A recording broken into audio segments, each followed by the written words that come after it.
First ever factory outlet Mukunda jewellery KPHB Kothapet Khammam Somajiguda Hanamkonda. అందరికీ నమస్కారం. నా పేరు మాధురి. మాఘమాసం అంటేనే అత్యంత పుణ్యాలు ఒసగే మాసం. మరి ఈ మాఘమాసంలో రథసప్తమికి చాలా ప్రాముఖ్యత ఉంటుంది. అసలు రథసప్తమి యొక్క ప్రాముఖ్యత ఏంటి? రథసప్తమి రోజున మనం పాటించాల్సిన నియమాలు, విధి విధానాలు, అలాగే రథసప్తమి రోజు ఎలాంటి వ్రతం చేసుకున్నట్లయితే మనకున్న పాపాలు పోయి, అలాగే సత్సంతానం కలిగి, సౌభాగ్యం ఒసగి, అనారోగ్యాలు తొలగి, ఆనందం మన సొంతం అవుతుంది. ఇలాంటి ఎన్నో ముఖ్యమైన విషయాలు తెలియజేయడానికి మనతో పాటు ఉన్నారు ప్రముఖ జ్యోతిష్యులు నందిబట్ల శ్రీహరి శర్మ గారు. మరి గురువు గారిని అడిగి దీనికి సంబంధించి బోల్డ్ అనే విషయాలు మనం తెలుసుకుందాం. నమస్కారం గురువు గారు. వాగర్థావివ సంపృక్తౌ వాగర్థ ప్రతిపత్తయే జగతః పితరౌ వందే పార్వతీ పరమేశ్వరౌ. సదాశివ సమారంభాం శంకరాచార్య మధ్యమాం అస్మదాచార్య పర్యంతం వందే గురు పరంపరాం. ఆదిత్యాయ చ సోమాయ మంగళాయ బుధాయ చ గురు శుక్ర శనిభ్యశ్చ రాహవే కేతవే నమః. శృంగేరి జగద్గురు పీఠాధిపతులకి, కంచిపీఠాధిపతులకి నమస్కారములు తెలియచేసుకుంటూ కార్యక్రమాన్ని ప్రారంభిద్దాం. గురుగారు, మరి ముందుగా రథసప్తమి అంటే ప్రతి ఒక్కళ్ళు ఎదురు చూస్తూ ఉంటారు. స్వయంగా ప్రత్యక్ష దైవం అయినటువంటి సూర్య భగవాన్ని మనసారా వాళ్ళు ప్రార్థిస్తూ ఉంటారు. అయితే ఇలాంటి రోజున మనం అసలు ఆ రోజుని ఏ విధంగా ప్రారంభించాలి, అలాగే ఈ రోజుకున్న ప్రాముఖ్యత ఏంటో తెలియజేస్తారా? మాఘమాసము, అఘ అంటే పాపము, మాఘమాసము అంటే పాపములను తొలగించేటువంటి మాసముగా చెప్పబడి ఉంది. అఘనాశనము అని అంటారు కదా, అంటే పాపనాశనం. అనఘాదేవి అని అంటారు, అంటే అమ్మవారు ఏంటి, పాపాలని కలిగేస్తుంది. అనఘాదేవి దత్తాత్రేయుని యొక్క సంబంధించినది. అలాగే ఈ మాఘమాసంలో మనము సకల పాపాలు అని అంటే, ఇప్పుడు మనం ఏదైతే సమస్యలు ఎదుర్కొంటున్నామో, ప్రధానంగా జటిలమైన సమస్యలు కావచ్చు, మన సంకల్పాలు నెరవేరకపోవడం కావచ్చు, అవన్నీ కూడా గత జన్మ కర్మ దోషాలు. ఈ జన్మలలో చేసినటువంటి, తెలిసి తెలియకుండా చేసినటువంటి పాపాలు కూడా ఉంటాయి. మనిషి ప్రతి మానవుడు చేస్తాడు. అటువంటి గత జన్మ పాపములు ఈ జన్మలలో రహస్యకృత, జ్ఞానకృత, అజ్ఞానకృత పాపములు ఏవైతే ఉన్నాయో అవన్నీ తొలగిపోవడం కోసం మాఘమాసంలో రథసప్తమి రోజుననే కొన్ని నియమాలు పాటించాలి. స్నానాది కార్యక్రమాలు, దానాది కార్యక్రమాలు, పూజాది కార్యక్రమాలు ఎవరికి వారు వాళ్ళ ఇంట్లో చేసుకోవచ్చునమ్మా. అయితే ముఖ్యంగా ఈ మాఘమాసంలో రథసప్తమి యొక్క విశిష్టత ఏమిటంటే, రథసప్తమి అని అంటే మనకు అందరికీ బాగా తెలిసిందే సూర్యుని యొక్క జన్మదినం. వసంత పంచమి సరస్వతి జన్మదినం ఎలాగో, తర్వాత వచ్చే సూర్యుని జన్మదినం రథసప్తమి. అయితే ఇక్కడ ఒక విషయం మీకు తెలియచేస్తానమ్మా. ఈ సూర్యుడు ఎవరి సంతానము? కశ్యప ప్రజాపతి అదితిల యొక్క సంతానం. ఎక్కడ జరిగింది? సుమేరు పర్వతం దగ్గర ఈ యొక్క నారాయణుడు, సూర్యనారాయణుడు అంటే సూర్యుని యొక్క జన్మ జరిగింది. ఇప్పుడు ఎక్కడుందో తెలుసా ఆ ప్రదేశము? అది ప్రస్తుతం ప్రపంచంలో జపాన్లో ఉంది. సుమేరు పర్వతాలు అని అంటారు. అక్కడ మేరు పర్వతం, అట్లా ఆ విధంగా అక్కడ జననం జరిగింది. కాబట్టి ప్రపంచం మొత్తంలో కూడా మీకు మొట్టమొదటి సూర్యుడు ఉదయించే ప్రదేశం జపానే. సూర్యుని యొక్క లక్షణాలు ఏంటంటే, ఏ రోజు పని ఆ రోజు పూర్తి చేసుకోవడం, అలాగే నిండు నూరేళ్లు ప్రకాశంగా వెలగడం, ఉండడం, జీవించడం, అలాగే బద్ధకం లేకుండా ఉండడం. ఈ లక్షణాలన్నీ జపాన్లో ఉన్నాయిగా. ఇప్పటికీ ముసలి వాళ్ళు, వయోవృద్ధుల శాతం ఎక్కువ ఉంది. 102 ఏళ్ళు, 120 ఏళ్ళు బతుకుతున్న వాళ్ళు, 100 దాటిన వాళ్ళ సంఖ్య జపాన్లో ఎక్కువ. ప్రపంచం మొత్తంలో చూసుకుంటే వాళ్ళందుకే ఎప్పటి పని అప్పుడు పూర్తి చేస్తారు. అంత అణుబాంబులు వచ్చినా వాళ్ళు నిలదొక్కుని ప్రపంచంలో 2వ ఆర్థిక శక్తిగా ఎదిగారు. మరి అంతటి అంటే ఆ సూర్యుని యొక్క లక్షణాలు వాళ్ళలో ఉన్నాయి. అంటే సూర్యుడు ఉదయిస్తాడు. మొట్టమొదటి సూర్యోదయం ప్రపంచంలో జపాన్లో. కానీ సూర్యుని జన్మ ఆ జపాన్ దీవుల్లో జరిగింది.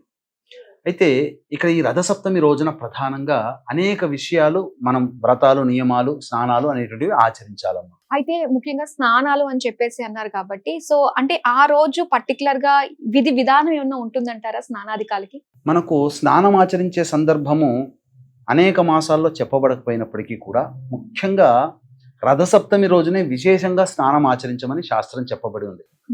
కాబట్టి ఈ స్నానం ఆచరించే సందర్భంలో రేగి పండ్లు, 7 జిల్లేడు ఆకులు కానీ, లేదా 7 రేగి ఆకులు కానీ, రేగి పండ్ల ఆకులు కానీ తీసుకోమని చెప్పింది శాస్త్రం. కాబట్టి బ్రహ్మముహూర్త కాలంలో నిద్రలేచి కాలకృత్యాదులన్నీ తీర్చుకొని చక్కగా స్నానం ఆచరించాలి. అయితే ఈ స్నానం ఆచరించడానికి విధానం ఒకటి ఉంటుంది. ఏంటనంటే ముందు రోజు షష్ఠి తిథి రోజున ఆ ఒంటికంతా కూడాను నల్ల నువ్వులతో బాగా నలిపితే పిండిలాగా తయారవుతుంది. ఆ పిండినంతా పూసుకొని స్నానం ఆచరించాలి ముందు రోజు. ఆ తదనంతరం బ్రహ్మముహూర్త కాలంలో నిద్రలేచి స్నానం కాలకృత్యాదులు తీర్చుకొని అరుణోదయం అంటే ఆకాశంలో ఎర్రటి తివాచి పరిచినట్టుగా ఉంటుంది. ఆ అరుణోదయ కాలంలో 7 జిల్లేడు ఆకులు లేదా 7 రేగి ఆకులు అన్నాను కదమ్మా, 3 జిల్లేడు ఆకులు తల మీద, 2 జిల్లేడు ఆకులు ఒక భుజం మీద, ఇంకో 2 జిల్లేడు ఆకులు ఇంకో భుజం మీద, మొత్తం కలిపితే 7 లేదా రేగి ఆకులని తీసుకోవచ్చు. వాటి మీద రేగి పండ్లు పెట్టుకొని స్నానం ఆచరించాలి. ఎందుకనంటే సూర్య శక్తిని గ్రహించేది రేగి పండ్లు. అందుకే పిల్లలకి సంక్రాంతి రోజున భోగి పండ్లు పోస్తారు. ఆ శక్తి ద్వారా ఆరోగ్య సమస్యలు అనేటువంటివి, అనారోగ్యం ఏమన్నా తిరిగిపోతాయి. ఆ స్నానం ఆచరించేటప్పుడు ఏమనుకోవాలంటే, ఓ సూర్యదేవ, 7 జన్మలలో నేను చేసినటువంటి పాపములు ఏవైతే ఉన్నాయో ఆ పాపములన్నీ నశించిపోవాలి.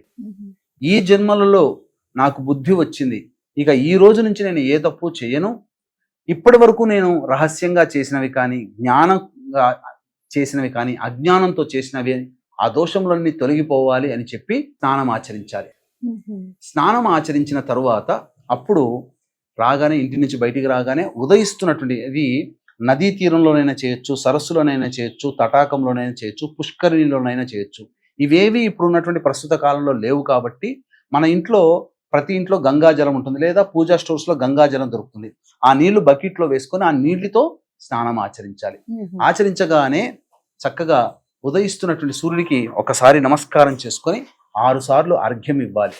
ఇచ్చి సూర్యాష్టకం 6 సార్లు పారాయణం చేయాలమ్మా. ఆ తదనంతరం చక్కగా తులసి చెట్టు దగ్గర అష్టదళ పద్మం వేసి పసుపు, కుంకుమ, అక్షతలు, పుష్పాలు పెట్టి అక్కడ ఆ యొక్క చిక్కుడు కాయ గింజలతో మరియు చిక్కుడు ఆకులతో ఒక రథాన్ని చేయాలి. ఇవేవీ చేయలేనటువంటి వాళ్ళు ఒక పీట లాంటిది ఏర్పరిచి ఆ పీట ప్లేస్లో, ఆ పీటలో తమలపాకులు పెట్టి 3 తమలపాకులు పెట్టి ఆ యొక్క పీట మీద కానీ లేదా రథంలోనైనా కానీ సూర్యుడు 7 రథాలతో ఉన్నటువంటిది, అలాగే రథసారథి అనూరుడు, సూర్యుడు ఉన్నటువంటి వెండి రూపు జ్యువెలరీ షాప్లో 100-150 ఇస్తారు. అది వచ్చిన తర్వాత ఆ ప్రతిమని ఆ తమలపాకుల మీద పెట్టి అప్పుడు సూర్యునికి షోడశోపచార విధానంగా పూజ చేసి, వీలైతే సూర్య అష్టోత్తరము లేదా సూర్య సహస్రనామ పారాయణము లేదు విష్ణు సహస్రనామ పారాయణము పఠించి తదనంతరం ఆ యొక్క స్వామికి మనం ఏం చేయాలంటే, స్వామికి బెల్లముతో చేసినటువంటి పాయసం అంటే మహాప్రీతికరమమ్మ.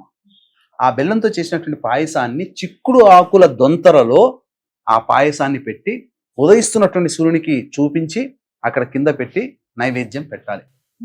ఆ తదనంతరం ఆ ప్రసాదాన్ని అందరూ సభ్యులు, కుటుంబ సభ్యులందరూ తీసుకోవాలి.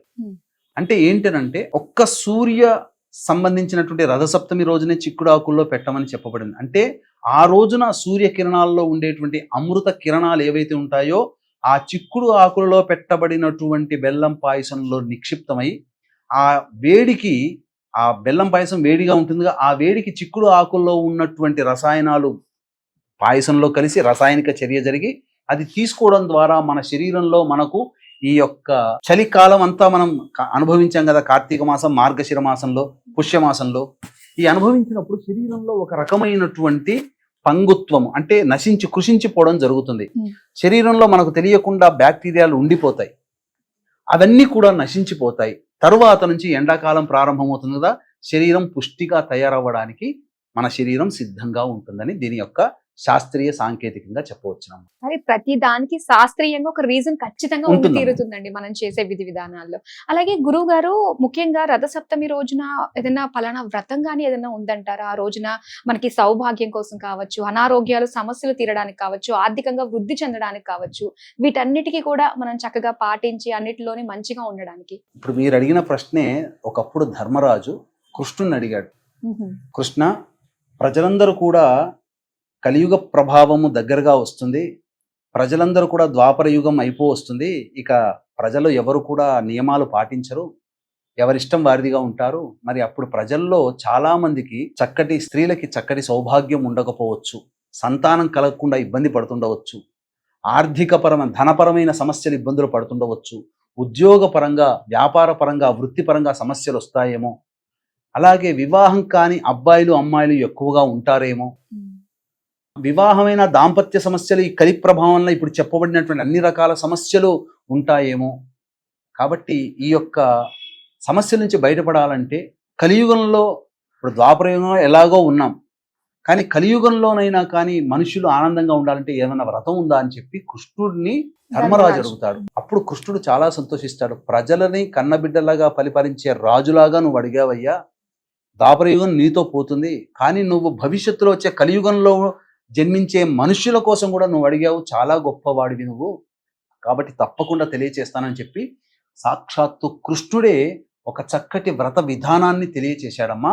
అది మనము ఈ రథసప్తమి రోజుననే చెయ్యాలి. ఏంటా విధానం అంటే తెలుసుకునే ముందు వీక్షించేటువంటి ప్రేక్షకులకి గమనిక. ఈ ఫిబ్రవరి 12వ తారీఖు రోజున మాఘ పౌర్ణమి సందర్భంగా 144 ఏళ్లకు ఒకసారి వచ్చేటువంటి మహాకుంభమేళాలో త్రివేణి సంగమం ప్రయాగరాజ్ క్షేత్రంలో జాతకరీత్యా కలుగు విద్య, వివాహ, ఉద్యోగ, దాంపత్య, సంతాన, అనారోగ్య సమస్యల నివారణకి, అలాగే ఇప్పుడు సమస్యలు ఎదుర్కొంటున్నామంటే అవి గత జన్మ కర్మదోషాలు కావున గత జన్మ కర్మదోష నివారణ హోమాలు, మరియు ఈ 2025వ సంవత్సరం మొత్తం కూడా 12 రాశుల వారిని శని బాధించుతాడు. శని వలన సమస్యలు పెరుగుతాయి కావున శని దోష నివారణ హోమాలు పర్ హెడ్ 2100 రూపాయలకి చేయించడం జరుగుతుంది.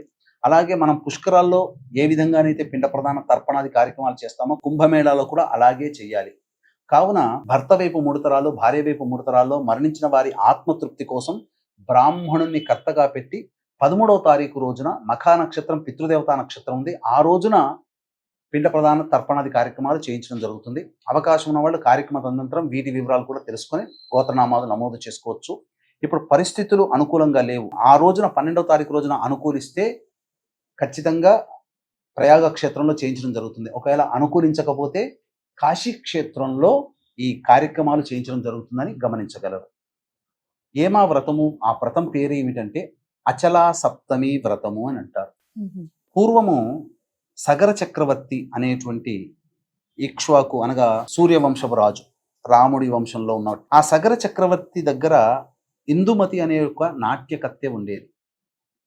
ఆమె రాజు ద్వారా అభిమానం ద్వారా అనేక బహుమానాలు పొందింది, చాలా ధనవంతురాలైంది. ఒకరోజు ఈ విధంగా ఉజ్జయిని నగరంలో సంచరిస్తూ ఉంటుంటే అనారోగ్యంతో బాధపడుతున్నటువంటి వాళ్ళు, ధనపరమైన సమస్యలతో బాధపడి ఇల్లు వాకిలి లేని వాళ్ళు, కూడు గుడ్డ లేని వాళ్ళు, అలాగే వివాహం కాకుండా ఇబ్బంది పడుతున్నటువంటి వాళ్ళు, వివాహమైన దాంపత్యంలో ఉండి దాంపత్యంలో ఇరువురు కొట్లాడుకుంటున్నటువంటి వాళ్ళు, అలాగే ఆర్థికపరమైన సమస్యలతో, ఉద్యోగపరమైన సమస్యలతో బాధపడేటువంటి వాళ్ళందరినీ చూసిన తర్వాత వీళ్ళందరికీ కూడా నేను బాగున్నాను, నా జీవితమే అనుకుంటే ఇంకా దౌర్భాగ్యంగా వీళ్ళున్నారు, వీళ్ళకందరికీ కూడా మంచి జరగాలంటే అన్నిటికంటే ముఖ్యంగా శివానుగ్రహం కలిగితే ఈ సమస్యలన్నీ ఉండవు కదా అని చెప్పి ఆమె ఎవరిని అడగాలని చెప్పి ఆ క్షిప్రా నదీ తీరం దగ్గర వెళుతూ ఉంటుంటే వశిష్ఠ మహాముని దగ్గరికి వెళుతుంది. వశిష్ఠ మహాముని దగ్గరికి అడిగినప్పుడు ఆయన చాలా సంతోషించి, ఒక వ్రత విధానం ఉందమ్మా, ఆ వ్రత విధానం ఆచరించడం వల్ల నీకు కూడా శివ సాయుధ్యం కలుగుతుంది అని చెప్పడం చేత ఆమె వశిష్ఠుని యొక్క సూచన మేరకు ఈ ప్రయాగ క్షేత్రంలో, కాశీ క్షేత్రంలో ఈ వ్రతాన్ని ఆచరించింది. ఏం చెయ్యాలి ఆ రోజునంటే నెత్తి మీద ఒక దీపారాధన చిన్నది పెట్టుకొని తటాకంలో కానీ, సరస్సులో కానీ, చెరువులో కానీ చేయాలి. లేదు అటువంటి అవకాశం ఇప్పుడు మన ఇంట్లో ఉండదు కాబట్టి స్నానం ఆచరిస్తూ 7 జన్మలలో చేసినటువంటి పాపమంతా కూడా నశించిపోవాలని చెప్పి సూర్యోదయం కంటే ముందే ఆకాశం ఎర్రగా ఉండేటువంటి సమయంలో స్నానం ఆచరించాలి. ఇంట్లోనైనా చేయవచ్చు, బకెట్లో గంగ తెచ్చుకొని, లేదు నదీ తీరంలోనైనా చేయవచ్చు. చేసి మనకి గంగేచ యమునే కృష్ణ గోదావరి సరస్వతి నర్మదే సింధు కావేరి జలేస్మిన్ సన్నిధిం కురు కావేరీ తుంగ భద్రాచ కృష్ణవేణీ చ గౌతమి భాగీరథీ చ విఖ్యాతా పంచగంగా ప్రకీర్తితా అనే శ్లోకాన్ని కూడా, లేదా 7 నదులని కూడా, 7 నదులని కూడా తలుచుకొని స్నానం ఆచరిస్తే ఆ నదుల్లో స్నానం ఆచరించిన ఫలితం దక్కుతుంది. కాబట్టి ఆ విధంగా చేసిన తర్వాత అప్పుడు వటవృక్షం కింద కానీ, అశ్వత్థ వృక్షం మర్రి చెట్టు కానీ, లేదా ఈ రావి చెట్టు దగ్గరికైనా కానీ కూర్చొని తూర్పు వైపు ఫేస్ పెట్టి చక్కగా, లేదా ఇంట్లో తులసి చెట్టు దగ్గరనైనా కానీ పెట్టి అష్టదళ పద్మము వేసి మధ్యలో పసుపు కుంకుమ పుష్పములు వేసి ఆ మధ్యలో రాగి చెంబు పెట్టి రాగి చెంబు నిండా బియ్యం వేసి అప్పుడు ఆ నిండిపోయిన ఉంటుంది కదా, అప్పుడు దానిపైన 3 తమలపాకులు పెట్టి ఆ ఈనెలు మన వైపు ఉండాలి, తోక ఉంటుంది కదా అది అటువైపు ఉండాలి, తూర్పు వైపున ఉండాలి. అలా ఉన్న తర్వాత అప్పుడు ముందుగా గణపతి పూజ చేసుకొని గణపతి యొక్క అనుగ్రహం తీసుకొని శివ గౌరీ ప్రతిమ వెండి రూపు దొరుకుతుంది. అలాగే సూర్యుడు రథసారథి 7 గుర్రాలు ఉన్నటువంటి ప్రతిమ దొరుకుతుంది. అవి 2 ఆ యొక్క తమలపాకులో వేసి ముందుగా గణపతి పూజ గణపతి యొక్క అనుగ్రహం తీసుకొని తదనంతరం శివ సహస్రనామము అలాగే గౌరీ సహస్రనామము సూర్య సహస్రనామం లేదా సూర్య అష్టోత్తరంతో షోడశోపచార విధానంగా పూజ చేసి అప్పుడు నైవేద్యము ఏదైనా పండ్లు పెట్టవచ్చు. సాయంకాల ప్రదోషకాల సమయం వరకు కూడా ఉండి మళ్ళీ ప్రదోషకాల సమయంలో మళ్ళీ పూజ చేసి ఆ కాలంలో అనగా ఈ మాఘమాసంలో ఏ పండ్లు మనకు ఇంటి దగ్గర దొరుకుతాయో ఆ పండ్లు నివేదన పెట్టవచ్చు. తదనంతరం మళ్ళీ ఆ రోజంతా ఉపవాసం ఉండవచ్చు, పాలు పండ్లు తినవచ్చు. ఆ తదనంతరం తెల్లవారుజామున మళ్ళీ అరుణోదయ కాలంలో స్నానం ఆచరించి అప్పుడు ఆ విధంగా ఆ కలశంలో ఉన్నటువంటి ప్రతిమలకి మళ్ళీ పూజ చేసి ఆ ప్రతిమలు కలశంతో సహా బ్రాహ్మణుడికి దానం చేసినట్లయితే శివ సాయుధ్యము కలుగుతుంది. ఇది ఈ మాఘమాసంలో రథసప్తమి అయినటువంటి సప్తమి తిథి రోజునే చెయ్యమని మనకు శాస్త్రం. ఇక వేరే రోజుల్లో చేయడానికి అవకాశము లేదు.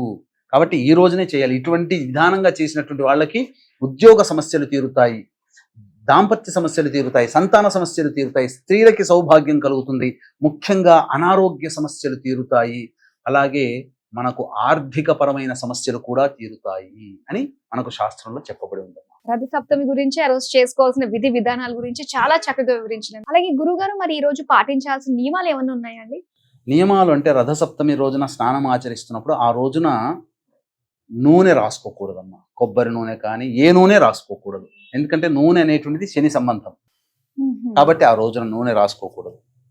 ఇక ఆ రోజున ధూమపానము, మద్యపానము, మాంసాహార భోజనము, దాంపత్యము, పెద్దలని తిట్టడము, ఆడవాళ్ళని కొట్టడము, బాధ పెట్టడము, కంటనీరు తెప్పించడం ఇలాంటివి ఏవీ చెయ్యకూడదు.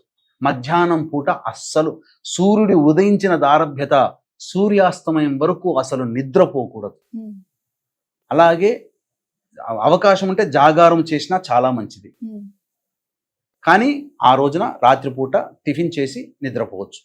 ఈ నియమాలు గనక పాటించిన వాళ్ళకి తప్పకుండా సూర్యుని యొక్క అనుగ్రహం వలన అనేకంగా సమస్యలు తీరుతాయి. ప్రత్యక్ష దైవం సూర్యుడినమ్మ. సూర్యుడు కేవలం ఉద్యోగం ఆరోగ్యమే అనుకుంటుంటారు చాలా మంది. మరి సత్రాజిత్తుకి 100 బారుల బంగారాన్ని ప్రసాదించే శమంతకమణినే ఇచ్చాడు కదా, అంటే ధనపరమైన సమస్యను కూడా తీరుస్తాడు అని సూర్యునికి సంకేతం. కాబట్టి చెప్పినటువంటి విధానంగా అందరూ ఆచరించి ఆ సూర్యానుగ్రహాన్ని పొందండి. కృష్ణుడి కొడుకైనటువంటి సాంబుడికి అనారోగ్యం చేస్తే ఈ రథసప్తమి రోజునే సూర్యుని ఆరాధించి సమస్తమైనటువంటి అనారోగ్య దోషాన్ని తొలగించుకున్నాడు. మయూరుడు అనేటువంటి ఒక గొప్ప కవి కూడా అతనికి క్షయరోగము అనేది వస్తే ఈ యొక్క సూర్యుని ఆరాధన చేసి మయూరకృత ఆ సూర్యుని యొక్క ఆనందంలో సూర్యుని స్తుతించాడు. మయూరకృత సూర్య స్తోత్రం కూడా చాలా అద్భుతంగా ఉంటుందమ్మా. ఇలా అందరూ ఆచరించిన వాళ్ళు అనారోగ్యాన్ని, అన్ని రకాల జాతకరీతి అన్ని రకాల సమస్యల్ని దూరం చేసుకున్న వాళ్ళు. చాలా సంతోషం గురువు గారు. రథ సప్తమి రోజు చేయవలసిన నియమాలు, పాటించాల్సిన విధి విధానాలు అన్ని కూడా మాకు తెలియజేసినందుకు ధన్యవాదాలు. సర్వం శ్రీ ఉమామహేశ్వర పరబ్రహ్మార్పణమస్తు. చూసారు కదండి, రథ సప్తమి రోజు మనం చేయాల్సిన నియమాలు ఏమిటి, ఎలాంటి విషయాలు మనం పాటించాలి, అలాగే వ్రతం చేయదలిచిన వాళ్ళు ఏ విధంగా చేసుకోవాలి అనే వివరాలు మనకి గురువు గారు తెలియజేశారు కదా. మరో కార్యక్రమంతో మళ్ళీ మీ ముందుకు వస్తాం. అంతవరకు సెలవు, నమస్తే.